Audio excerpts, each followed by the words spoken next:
नमस्ते बच्चों, मैं आपकी हिंदी विषय की अध्यापिका प्रीति सिंह। आज मैं आपको पाठ 4 नन्हा फनकार पढ़ाने जा रही हूँ। सभी बच्चे अपनी किताब में ध्यान से पहला पैराग्राफ देखेंगे। वह लड़का एक चकोर लाल पत्थर के पास बैठ गया। उसने जल्दी जल्दी कोई प्रार्थना बदबुदाई और छेना हथौड़ा लेकर उठाकर अपने काम में जुट गया। एक लड़का है जो चकोर पत्थर के पास बैठा हुआ है और मुंह से कुछ प्रार्थना बुदबुदा रहा है। और छेनी हथौड़ा देखते हो बच्चे, छेनी आपने देखी है, उसी को उठाकर अपने काम में जुट गया है। ठीक है। कुछ दिन पहले ही दूसरा पैराग्राफ देखेंगे। कुछ दिन पहले उसने इस पत्थर पर घंटियों की कतारें और कड़ियां उकेरना शुरू किया।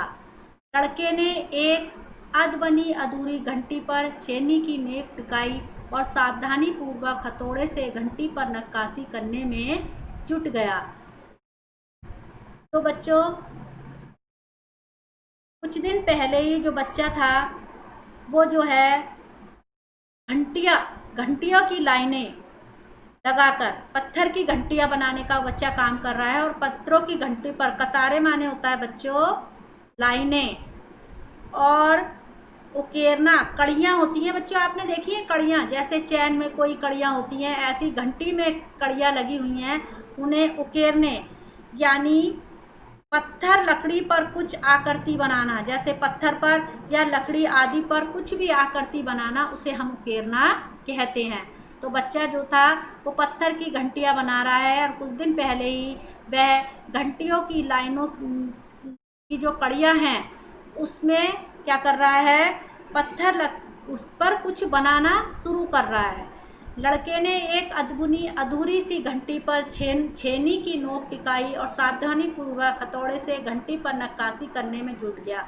लड़के ने अधबनी यानी आधी बनी हुई, अधबनी होता है बच्चों आधी बनी हुई, लड़के ने आधी बनी हुई जो अधूरी घंटी है उस पर छेनी की नोक टिकाई और बहुत सावधानी से क्योंकि अगर वो जोर से मारता तो पत्थर टूट भी सकता था, इसलिए उसने सावधानी यानी धीरे से हथौड़े की घंटी पर नक्काशी करने में जुट गया। तीसरा पैराग्राफ देखेंगे। हथौड़े के बार से पत्थर पर जो कटाव उभरता उससे पत्थर की किरचें छितरा जाती और वह आंखें सिकोड़ लेता। साथ साथ धीमी आवाज में वह कुछ गुनगुनाने भी लगता। उसके चारों ओर दूसरे संगत रास भी अपने अपने काम में डूबे हुए थे। हथौड़े की चोट से जो पत्थर पर कटाव उभरता, यानी जो हथौड़े से जब वो मारता तो जो क्या करता था, पत्थर पर जो कटाव उभर जाता था, नक्काशी करने का जो कटाव था वो जो था पत्थर पर उभर जाता था और पत्थर की किरचें छितराकर, किरचें माने होते हैं टुकड़े, छोटे छोटे टुकड़े, और छितराकर माने बिखरते थे। जब वो हथौड़े से पत्थर पर कटाव उभारता था तो पत्थर के छोटे छोटे टुकड़े इधर उधर फैल जाते थे, जिससे वो आंखें सिकोड़ लेता था। यानी आंखें अपनी इसलिए सिकोड़ लेता था कहीं पत्थर के जो छोटे छोटे किरचे हैं वो उसकी आंखों में ना चली जाएं। और धीमी आवाज़ में कुछ गुनगुनाने यानी कुछ धीरे धीरे कुछ गाने लगता था। और जो उसके चारों तरफ जो दूसरे संगत रास माने होता है बच्चों पत्थर को तराश कर कुछ बनाने वाले, उसके चारों इधर उधर जो थे दूसरे पत्थरों को तराश कर कुछ बनाने वाले लोग थे, वो भी अपने अपने काम में बिल्कुल तल्लीन यानी बिल्कुल लगे हुए थे, डूबे हुए थे, वो कहीं कोई भी ध्यान नहीं दे रहे थे। तीसरा पैराग्राफ बच्चों, केशव 10 साल का था और अभी अपना काम सीख ही रहा था। पिता के एक बार करके दिखा देने पर वह सीधी लकीरों वाले और घुमावदार डिजाइन उकेर सकता था। अब तक उसने नक्काशी का जो भी काम किया था उनमें से इन घंटियों को बनाना सबसे ज़्यादा मुश्किल था। केशव जानता था कि एक दिन तो ज़रूर ऐसा आएगा जब वह बहुत बारीक जालियां महीन नफीस, बेल बूटे, कमल के फूल, लहराते हुए सांप, इठलाते चलते हुए घोड़े, ये सब उकेर पाएगा, ठीक उसी तरीके से जैसे उसके पिता बनाते हैं।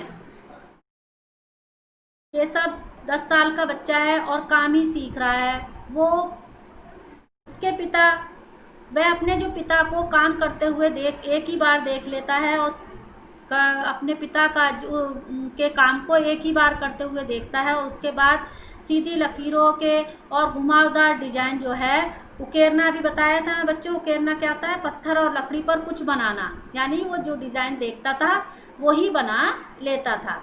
और उसे जो है अब क्या था, नक्काशी का काम दिया गया था। नक्काशी मतलब पत्थर या किसी पर सुंदर डिजाइन या सुंदर आकृतियां बनाना, लकड़ी पर या पत्थर पर सुंदर आकृतियां बनाना, डिजाइन को उभारना, नक्काशी करना। और उनमें जो सबसे ज़्यादा कठिन काम था, अब तक जो नक्काशी का काम था उनमें सबसे ज़्यादा कठिन काम क्या था? घंटियां बनाना, क्योंकि उसमें कड़ियां भी बनानी है, उनका डिजाइन भी उकेरना है। वो केशव जो था, वो बच्चा जो था 10 साल का, वो ये था मतलब इतना सोचता था कि एक दिन ऐसा ज़रूर होगा जो वो बारीक जालियाँ और महीन नफीस, नफीस माने होता है जालियाँ, तो आप जानते हो। बारीक माने बारीकी, मतलब जालियाँ आप जानते ही हो।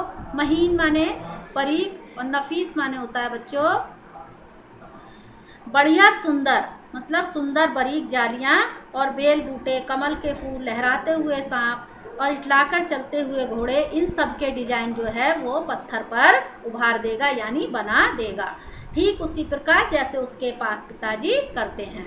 वो सोच रहा है कि जैसे मेरे पिताजी पत्थर पर बारीक जालियाँ और महीन नफीस बेल बूटे, कमल के फूल, घोड़े आदि बनाते हैं, ऐसे ही एक दिन मैं भी बनाना सीख जाऊंगा। कई साल पहले, अगले पैराग्राफ देखेंगे बच्चों। कई साल पहले जब वह पैदा भी नहीं हुआ था, उसके माता पिता गुजरात से आगरा आकर बस गए थे।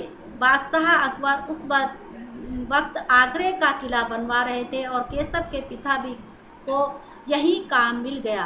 केशव का जन्म भी, मतलब कई साल पहले जब वो पैदा भी नहीं हुआ था बच्चा, तब उसके माता पिता जो थे आगरा में आकर बस गए थे, और उस समय जो था बादशाह अकबर जो थे उस वक्त आगरे का ताजमहल जो थे बनवा रहे थे, और केशव के पिता को भी यहीं पर काम मिल गया, और केशव का जो जन्म था वो भी यहीं पर हुआ था, आगरे में ही हुआ था। उसे गुजरात के पुस्तैनी गांव जाने का तो कभी मौका ही नहीं मिला। आगरे की गलियां और अब सीकरी, बस यही उसका घर था। क्या था? उसे जो गुजरात में उनका जो पुस्तैनी, गुजरात से आकर जब बस गए थे, पुस्तैनी माने होता है बच्चों जो कई पीढ़ियों से चला आ रहा हो। पुस्तैनी माने होता है जो कई पीढ़ियों से चला आ रहा था। गुजरात में उनका मतलब पुराना पुस्तैनी कई पीढ़ियों का गांव था, जो कई पीढ़ियों से गांव था उनका, वो कभी वहाँ नहीं जा पाया, क्योंकि अब जो थी बस उसका घर कहाँ था? गलियाँ, आगरे की गलियाँ और सीकरी, अब सीकरी, ठीक है ना, वही उसका घर था। आगे पैराग्राफ। चारों हो रही छेनी हथौड़ों की ठक-ठक खड़खड़ के बीच केशव को किसी के कदमों की आहट भी ना सुनाई पड़ी, इसलिए अचानक कानों में एक आवाज़ पड़ने पर वह चौंक गया। माशाअल्लाह, ये घंटियाँ कितनी सुंदर है, तुमने खुद बनाई हैं? उसके साथ जो और भी थे पत्थर पर, लकड़ियों पर जो काम कर रहे थे, उनकी इतनी आवाज़ें ठक ठक की और खड़खड़ की हो रही थी कि केशव को कुछ भी सुनाई, किसी की भी आहट सुनाई नहीं पड़ रही थी। और अचानक उसके कानों में एक आवाज़ सुनाई दी जिससे वह चौंक गया। माशाअल्लाह, इतनी सुंदर घंटियाँ बनाई, तुमने खुद बनाई हैं क्या? पीछे आगे देखो, आगे के पैराग्राफ में। पीछे मुड़कर केशव ने आँख उठाई तो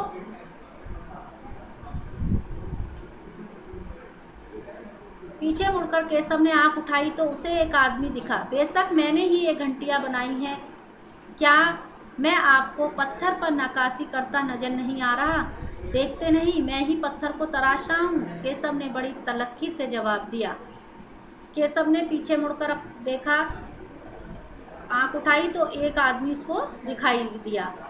वो कह रहा है, ये मतलब ये बच्चा कह रहा है बेशक, बिना शक के, मतलब कोई शक नहीं है इसमें, ये घंटियां मैंने ही बनाई हैं और मैं पत्थरों पर नक्काशी करता तुम्हें दिखाई नहीं दे रहा हूँ? देखते नहीं मैं पत्थर तराश रहा हूँ? बच्चे ने बहुत तलक्की, मतलब बहुत तीखेपन से जो था जवाब दिया। अगला पैराग्राफ, दिखता तो है पर तुम इतने छोटे लगते हो ना। वह आदमी हंसते हुए बोला, मैं 10 साल का हूँ। 10? अच्छा। वह आदमी पास पड़े पत्थर पर बैठते हुए बोला, तब तो काफ़ी बड़े हो। मैंने भी 13 साल की उम्र में एक लड़ाई में हिस्सा लिया था।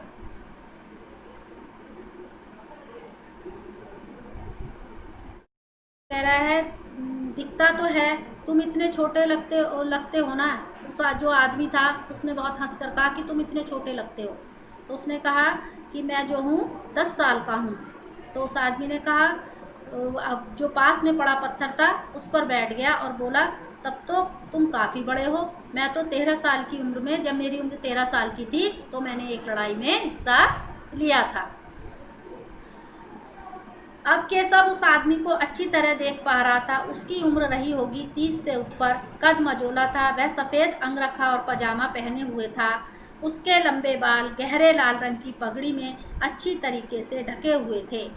बच्चों, वो केशव जो था, जो बच्चा था, अब उस आदमी को अच्छी तरह देख पा रहा था, क्योंकि जब उसने ऊपर देखा था तो अब उसे सब कुछ सही दिख रहा था। उसने उसका उस आदमी की उम्र कह रहा है वो 30 से ऊपर थी और कद मझोला, मझोला माने होता है बच्चों बीच का, 30 से ऊपर था। और कद मझोला मतलब कद ना तो बड़ा था और ना ही छोटा था, बीच का था। और वह सफ़ेद अगरखा, अगरखा किसे कहते हैं? एक बड़ा बंददार, एक लंबा बंददार जो होता है। अगरखा क्या होता है बच्चों? एक बंद, लंबा बंददार पहनावा, उसको कहते हैं अंगरखा। और पजामा पहने था और लंबे बाल थे। बाल गहरे लाल रंग की पगड़ी में अच्छे तरह ढके थे, यानी उसके आदमी के जो बाल थे लंबे थे, जो कि पगड़ी से ढके हुए थे।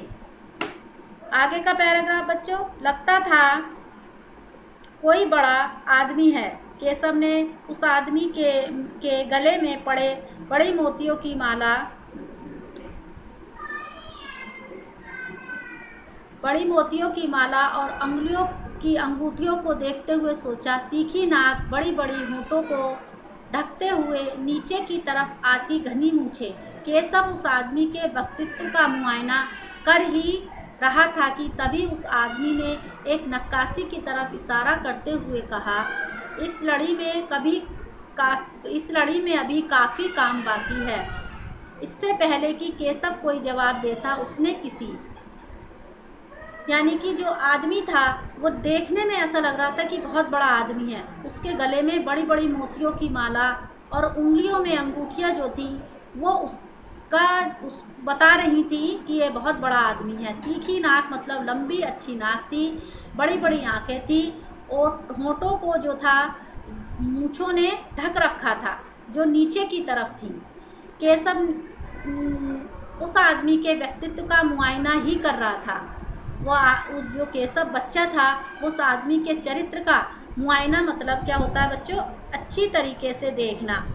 मुआयना मतलब अच्छी तरीके से देखना, जांच पड़ताल करना। तभी जो आदमी था उसने उसकी तरफ क्या करा, उसकी जो नक्काशी, यानी जो घंटियों पर नक्काशी कर रहा था उस पर इशारा करते हुए कहा कि जो तुम इस घंटी की जो लड़ी बना रहे हो, यानी जो लड़ी हम देखते हैं लंबी सी, हम कोई किसी चीज़ की लड़ी या वो बनाते हैं, तो कह रहा है कि इस लड़ी, जो तुम लड़ी बना रहे हो, इसमें अभी बहुत काम बाकी है। ठीक है। इससे पहले केशव कोई जवाब नहीं दे पाया। ठीक है ना। तो बच्चों, आपने जो है ये पाठ पढ़ा नन्हा फनकार। ठीक है ना। तो इसमें जो है बच्चा क्या कर रहा है, घंटियाँ बना रहा है, काहे की पत्थर की घंटियाँ बना रहा है और उन पर नक्काशी कर रहा है। तो ये सब इस पाठ में बताया गया है। अभी हमने इस पाठ का पार्ट 1 यानी भाग 1 पढ़ा है और अगला भाग 2 में पढ़ेंगे। धन्यवाद।